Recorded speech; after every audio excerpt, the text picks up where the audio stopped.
Փաշինյանը արել է հետևություններ։ Ես չեմ կարող անել հետևություններ։ Վարչապետը հետևություններ արել է, շատ լավ է արել։ Ես չեմ կարող հետևություններ անել եւ այդ հարցի պատասխանատուն ես էլ չեմ, որ հետևություններ անեմ։ Որ ամեն այսպիսի դեպքից առաջ Ազատի դեպքը, չգիտեմ, Սուրմալունես մեկը, Նիկոլ Փաշինյանը իր դիրքից ելնելով, չասեմ չարաշահելով, գնահատականներ է տալիս, որը կարծես ուղղորդում է իրավապահ մարմիններին, թե ինչպիսի ընթացք պետք է ստանա քրեական գործը։ Ասեք ինչ գնահատական է տվել մեղավոր, մի անգամ մեղավորներ է նշանակում։ Ազատի դեպքով էլ տեսարեց, ասում չէ, սա պայթյուն է, այն մյուսը չգիտեմ դիտավորությունն է, մյուսը վարկածներ է առաջ քաշում։ Որոնք ուղղորդվում են, շնորհակալություն։ Վարկածը յուրաքանչյուր վարկած ապրելու իրավունք ունի։ Կներեք հազար անգամ, բայց եթե դա վարչապետն է ասում,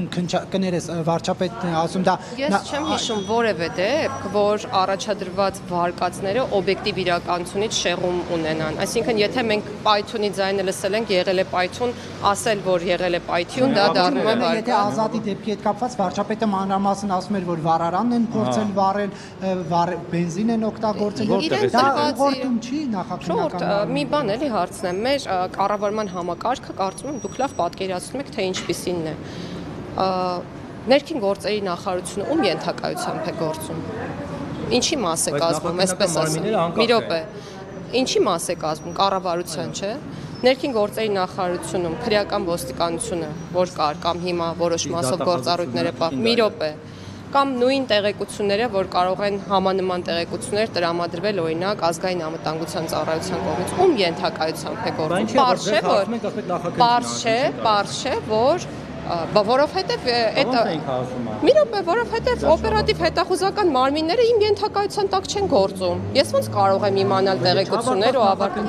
Եթե նախաքննություն է Ոնց է ինքը վարկած առաջ քաշում։ Մենք հիմա քննարկում ենք վարչապետը ինչը ոնց է անում։ Ես առաջարկում եմ իրեն ամեն անգամ հարցնել, ինչը ոնց է անում։ Տիկին նախարար երրորդ հանրապետության էջը փակել եւ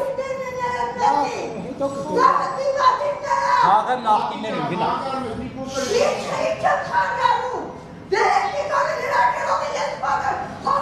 Այստեղ սաղ իշխանական են, դիմադի չկա, գնա։ Տիկին նախարար երրորդ հանրապետության էջը փակելը եւ չորրորդ հանրապետության հրճակելը արդյոք սա քաղաքական թիմի ցանկությունները մի ամբողջ ժողովրդին որպես անհրաժեշտություն մատուցել չէ եւ ամեն 30 տարին մենք պետք է նոր հանրապետություն հրճակենք սա ճիշտ ձևաչափ կամ մոտեցում է Հայաստանի Հանրապետության Նախ ես ձեր հարցադրումը չընկալեցի այն առումով, թե ինչ է նշանակում ասել, պարտադրել քաղաքական թիմի ցանկությունները ժողովրդին կամ հասարակությանը։ Քաղաքական թիմը այն բանի մասին է, որ ուրվագծում է մոտեցումները, ամբողջացնում եւ ներկայացնում հետագա անելիքները, հետո նաեւ ծրագրի տեսքով։ Եվ մենք գիտենք, որ ընտրություններ են նախատեսվում եւ այդ ընտրությունները համապետական են, իսկ ընտրությունների արդյունքները որոշվում են ժողովրդի քվեարկությամբ։ Եթե ժողովուրդը չի ցանկանում ունենալ այնպիսի իշխանություն, որի մոտեցումների հետ համաձայն չէ, չի ունենա այդպիսի իշխանություն։ Այսինքն չի ընտրի եւ ասել, որ քաղաքական թիմը պարտադրում է ժողովրդին ինչ-որ մի բան, ի բնե սխալ է։ Ես ասում եմ, արդյոք դա քաղաքական թիմի ցանկություն է ժողովրդին որպես անհրաժեշտություն մատուցելու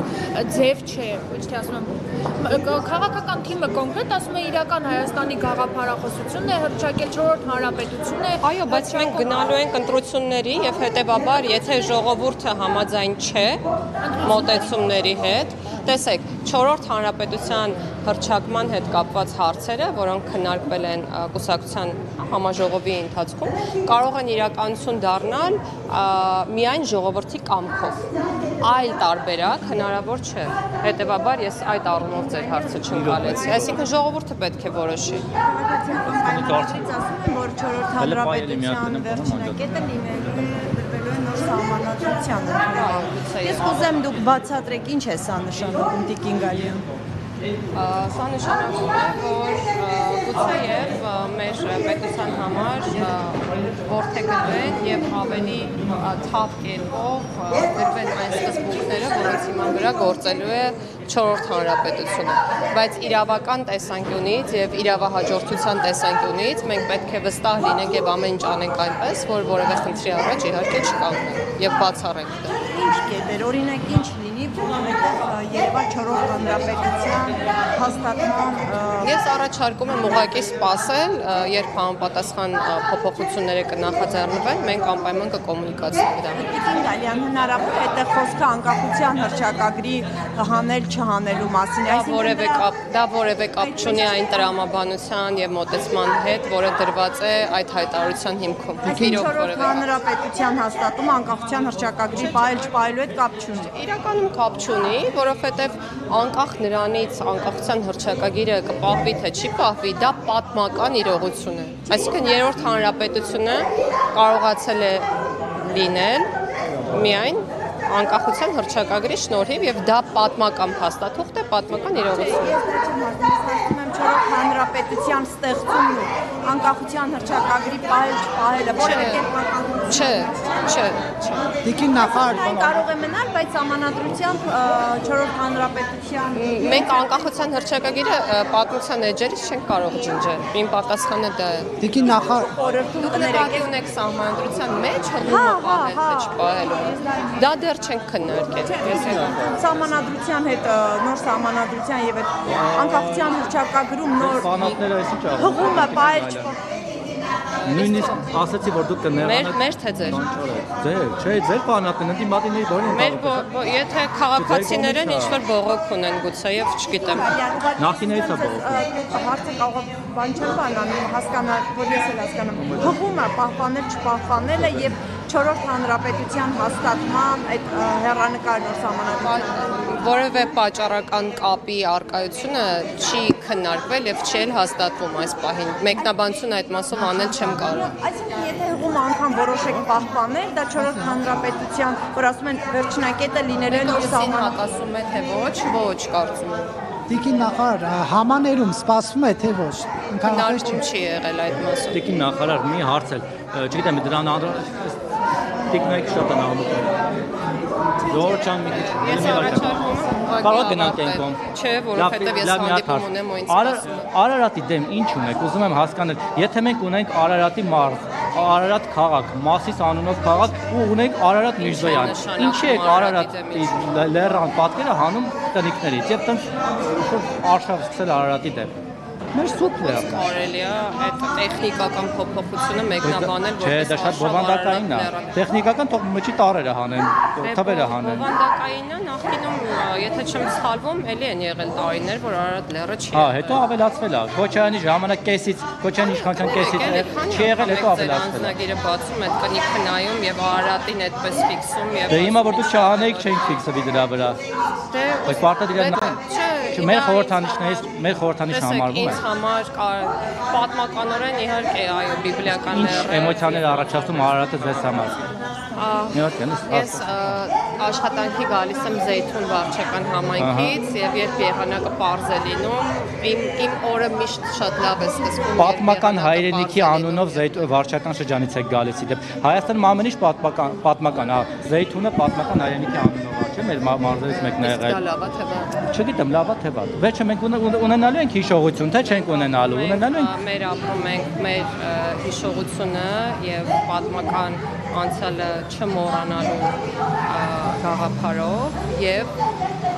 մեր հայացքով ուղղված դեպի ապագային եւ դեպի Բայց ինչու ենք անցյալը մոռացության տալիս Տիկին Գալյան։ որովհետեւ մեկը մոռացել Չէ, տալիս ենք։ Նիկոլ Փաշինյանն է ասում, ինչու Վան կա, Ալաշկեր կա, չգիտեմ ինչ կա,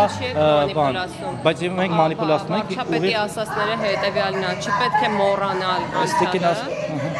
պետք է սիրել անցյալը եւ պետք է արժևորել եւ սիրել ներկան, որպեսզի ինչ որ մի օր, այն ինչ որ ունենք ներկայում, չդառնա անցյալ։ Բայց կներեք, դու Արարատի մասով, ասում որ Թուրքիայում էմոցիաներ են առաջացել, հարևան երկրի մոտ էմոցիաներ առաջացել։ Այսինքն դրա թուրքերի հարևան երկրի էմոցիաներին դուրս տալով եք ուզում Արարատը բանանենք, հա։ Ես կրկնեմ իմ միտքը, մենք Արարատի մարդը կարող է էմոցիա առաջացնի։ Պետք է ապրենք այն մոտեցմամբ, որ այն Տիկին Գալյան, մի բան Ձեր բանակն է անկախության հռչակագրի վերաբերյալ քննարկումը խորհրդում նախանշվում է, երբ սկսեք, օրինակ, այդ հարցը Չեմ կարող ասել, դեռ քննարկել ենք ազգային ժողովի կազմավորմանը եւ լիազորություններին առնչվող որոշ դրույթներ, ընտրակարգին առնչվող որոշ դրույթներ են քննարկել, իդեպ նախորդ խորհրդի նիստի ընթացքում նաեւ խորհուրդը քվեարկել է որոշ հարցերին կողմ կամ դեմ եւ մի քանի հարց կարելի է ասել հաստատվել են խորհրդի կողմից։ Նախագիծը ձեզ մարտին կհասցնեք ավարտին ունենալ։ Պետք է փորձենք հասցնել։ Իսկ տիկին Ներեք, էլի, շատ հարցեր։ Մի հարցեր եւ վերջ։ Ինչ է կարծում, եթե ամեն դեպքում նոր սահմանադրությունը չընդունվի հանրակրթայով, դա կարող է որևէ կերպ վտանգել են խաղաղությունը, որի մասին հայտարարվում է Ադրբեջանի հետ։ Ես կարծում եմ, որ ոչ,